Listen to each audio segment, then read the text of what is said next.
नमस्ते। अच्छा, कभी सोचा है कि हर डरावनी कहानी के पीछे असल में डर का एक पूरा साइंस, एक मनोविज्ञान छिपा होता है? तो आज हम भैरवपुर की एक ऐसी ही क्लासिक कहानी की परतें खोलने वाले हैं। हम सिर्फ कहानी नहीं सुनेंगे, बल्कि ये समझने की कोशिश करेंगे कि आखिर ये डर पैदा कैसे होता है, कैसे फैलता है और कैसे ये किसी की भी रूह कंपा देता है।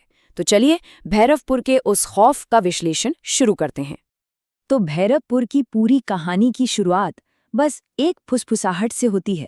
एक ऐसी फुसफुसाहट जो पूरे गांव की खामोशी पर भारी पड़ जाती है। कहते हैं यहाँ अजीब अजीब आहटें सुनाई देती हैं। सोचिए, ये सिर्फ एक आवाज नहीं है, ये एक अनदेखे खौफ का पहला इशारा है जो उस गांव की हवा में जैसे घुल सा गया है। तो चलिए कहानी के पहले अध्याय में चलते हैं। जगह है भैरवपुर, एक बिल्कुल सुनसान सा गांव। और इस गांव में है एक पुरानी वीरान हवेली, इतनी वीरान कि कोई उसके पास से गुजरने की भी हिम्मत नहीं करता। और बस यहीं से हमारे डर के इस सफर की असली शुरुआत होती है। इस पूरी कहानी का जो सेंटर पॉइंट है वो है ये एक शब्द, आहट। अब आहट का मतलब सिर्फ एक हल्की सी आवाज नहीं है, नहीं, ये एक अनजानी मौजूदगी का एहसास है। और जानते दिलचस्प बात क्या है? जब किसी अनजाने डर को एक नाम मिल जाता है ना, तो वो और भी ज्यादा असली लगने लगता है। गांव वालों के लिए ये आहट ही वो भूत था, वो एंटिटी थी जो उन्हें सता रही थी। अब जैसा कि हर कहानी में होता है, यहाँ भी एक ऐसा किरदार है जो इन भूत प्रेत की बातों में बिल्कुल यकीन नहीं करता। नाम है रीना।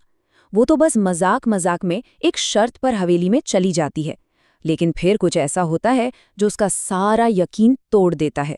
जब दीवार पर उसकी अपनी परछाई के ठीक बगल में एक और परछाई हिलने लगती है, तो उसका अविश्वास डर में बदल जाता है।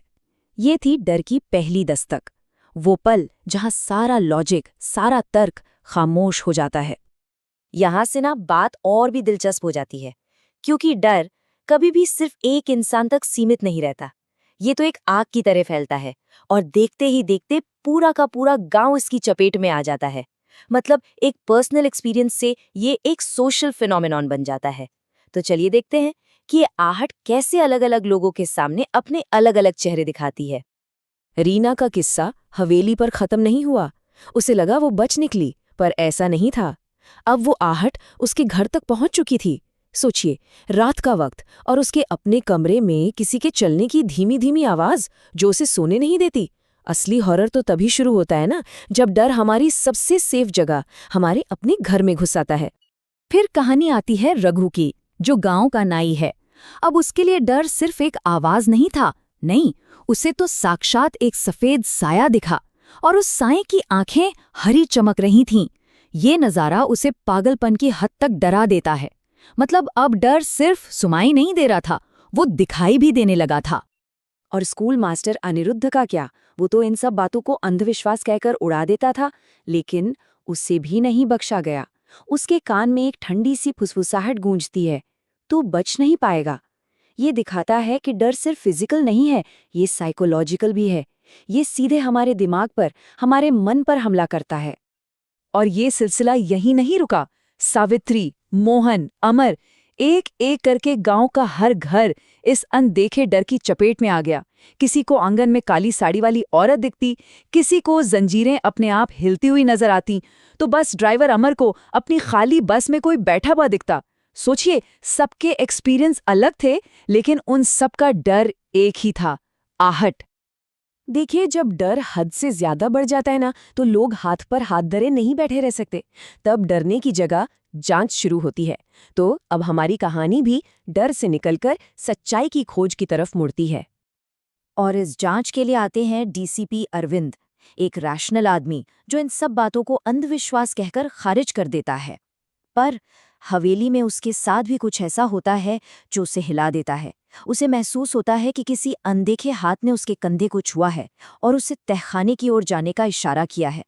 अब तो साइंस और लॉजिक के पास भी कोई जवाब नहीं था। तो अब सबके सामने एक ही बड़ा सवाल था, ये आहट आखिर है क्या? क्या ये सच में कोई आत्मा है, कोई श्राप, या फिर ये सब सिर्फ लोगों का वहम है? और इस एक सवाल का जवाब ढूंढने के लिए हमारे किरदार अब अपनी जान जोखिम में डालने को भी तैयार थे। तो रीना, अनिरुद्ध और अरविंद तीनों मिलकर एक बहुत ही खतरनाक प्लान बनाते हैं।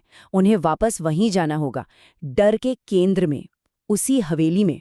उनका मिशन बिल्कुल क्लियर था। पहला, हवेली में घुसना, दूसरा, उस रहस्यमयी तहखाने को ढूंढना, और तीसरा, जो भी सच है उसका सामना करना। और अब हम कहानी के सबसे रोमांचक मोड़ पर आ पहुंचे हैं। टीम आखिर उस जगह पहुंच ही जाती है जहां से इस पूरे डर की शुरुआत हुई थी, हवेली का वो बदनाम तहखाना। और वहां उस ठंडी सीलन भरी जगह में दीवारों पर उन्हें खून से लिखा एक संदेश मिलता है, मेरा श्राप ही आहट है। जो इसे सुनेगा उसका अंत निश्चित है। अभी कोई वहम नहीं था, ये एक जानलेवा श्राप था। और जब कोई डर शब्दों में लिख दिया जाए ना, तो वो और भी ज्यादा अटल और भयानक लगने लगता है। और ठीक तभी एक धुंधला सा साया उभरता है और एक आवाज गूंजती है जो सीधे अपना परिचय देती है, मैं इस हवेली की मालकिन ललिता हूं। ये कहानी का वो टर्निंग पॉइंट था जहां वो अनजाना डर एक नाम और एक पहचान ले लेता है। अब खौफ गुमनाम नहीं रहा था। और फिर वो राज खुलता है जो 100 सालों से उसी तहखाने में दफन था। ललिता की दर्दनाक कहानी सामने आती है कि कैसे उसे जायदाद के लालच में यहीं जिंदा दफना दिया गया था। देखिए, अक्सर सबसे बड़ा हॉरर सुपरनैचुरल नहीं बल्कि इंसानी क्रूरता से पैदा होता है। उसकी चीखें, उसके कदमों की आहट, वही तो अब श्राप बन चुकी थी। तो सच तो सामने आ गया, लेकिन क्या सच जानने से डर खत्म हो जाता है? कहानी का आखिरी अध्याय हमें बताता है कि शायद नहीं, कुछ डर कभी खत्म नहीं होते। अब एक आखिरी कोशिश में अरविंद, रीना और अनिरुद्ध पूरी हवेली को आग लगा देते हैं। उन्हें उम्मीद थी कि हवेली के जलने के साथ ही ये श्राप भी खत्म हो जाएगा और ललिता की आत्मा को शांति मिल जाएगी। एक पल के लिए ऐसा लगा भी कि चलो बुराई का अंत हो गया। लेकिन ये सिर्फ एक ख्याल था, एक धोखा। हकीकत तो कहीं ज्यादा डरावनी थी। हवेली जलकर राख हो गई, पर वो श्राप, वो आहट, वो अभी भी जिंदा थी। और कहानी का अंत सच में दिल दहला देने वाला है। कुछ दिनों की झूठी शांति के बाद रीना अपने कमरे में अकेली बैठी है, और तभी कोने से उसे फिर से वही जानी पहचानी आहट सुनाई देती है। धीरे धीरे उसकी ओर बढ़ते हुए कदमों की आवाज। ये अंत हमें एक बहुत गहरे सवाल के साथ छोड़ जाता है।